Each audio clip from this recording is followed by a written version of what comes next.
Now let's dive deep into the big LGBTQ story for today. I'm Glenn Weinzimmer, and let's queer up lesbians and queer women. History is made as Sports Illustrated swimsuit issue cover will be out Asian lesbian Lauren Chan. Sports Illustrated has made history with this year's Swimsuit Edition, which was released on May 13th. As is tradition, the special edition magazine was released with 4 different covers. One of them was Lauren Chan, an Asian and Middle Eastern plus-size model who has become the first out lesbian to make the cover of this special issue in its 61-year history. In an interview with People magazine, Chan said, quote, "My whole career has been based on representation and inclusion. Although my career has taken different forms, the same North Star has been followed, and that is to represent people like me who have felt marginalized and left out, to have them feel not just included, but celebrated," end quote. Chan has been an icon in the fashion industry for several years, having created the plus-size clothing brand Henning, as well as having been an associate fashion editor for Glamor. She was also on the 2nd season of the Traitors Canada. Sports Illustrated's editor-in-chief explained why Chan was selected, saying, quote, "Chan is rewriting fashion's narrative. As a model, activist, and entrepreneur, her why is about making people think of beauty in a way that's inclusive, genuine, and empowering. As a writer, she challenges the industry's narrow standards, offering a new vision where all bodies and stories are celebrated." She's pretty iconic. She's always stood up for LGBT rights. She has been working for Glamour magazine behind the scenes for ages. She's been in the magazine, but just not on the cover, I think 3 times. So she's, kudos to Glamour magazine for finding a place for someone who is creative, who's outspoken, who stands up for the other community while still being accepted in a magazine that's pretty cisgender, like it's a straight magazine, Sports Illustrated cover speaks to men all across the country, and they look forward to that edition. So, I think it's great. I think that she's a Canadian model. She's been a fashion editor. She's got everything going for her, and she's a good representation for our community.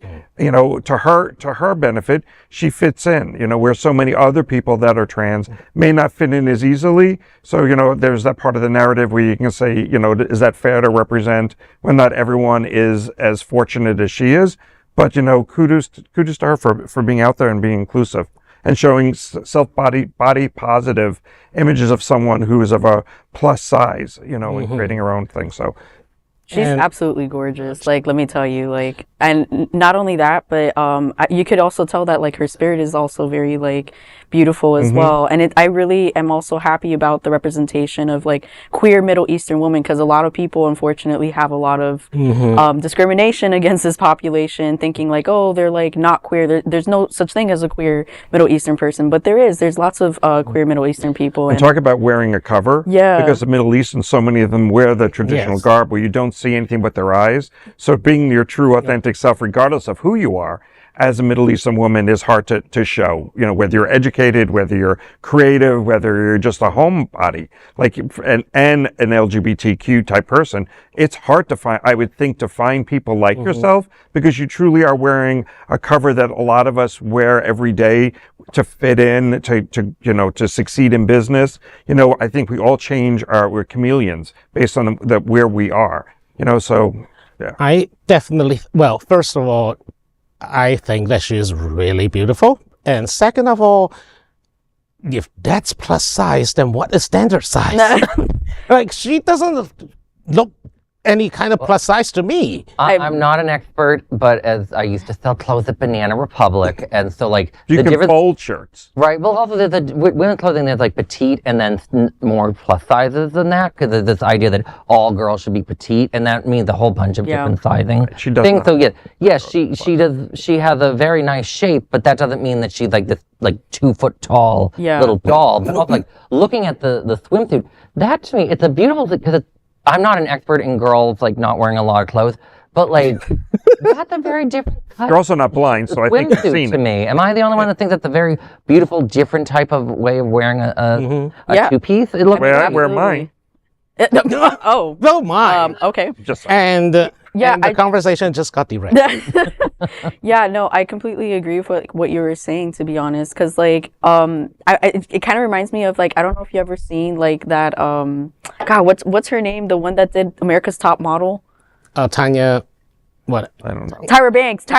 Yeah, that she was We were like all rooting for you. Yeah, no, yeah. She literally like, there was like this like really skinny, like at least to me was skinny, and she was like, yeah, like she's plus size, but it'll work. And I'm like, if that's plus size, I'm obese. Like, there's no freaking way. I remember she would talk about how, like, at one point Tyra Banks said, like, I'm at a very heavy weight at 160 pounds. Yeah, And I was this, like 160-pound twink thinking I was morbidly obese at, like, 24. Well, to be fair, that was the America's Next Top Model thing happened during an era where we were aggressively body shaming each other. Oh, I know. Too fat, too thin, too muscly, too twinky, etc., etc., etc. Britney 2007, that is all you need to know about that era. All right, then. That is a big LGBTQ story for today. There is no other queer nonprofit media platform like this in the entire world. Support our LGBTQ stories by subscribing and sharing Queer News Tonight.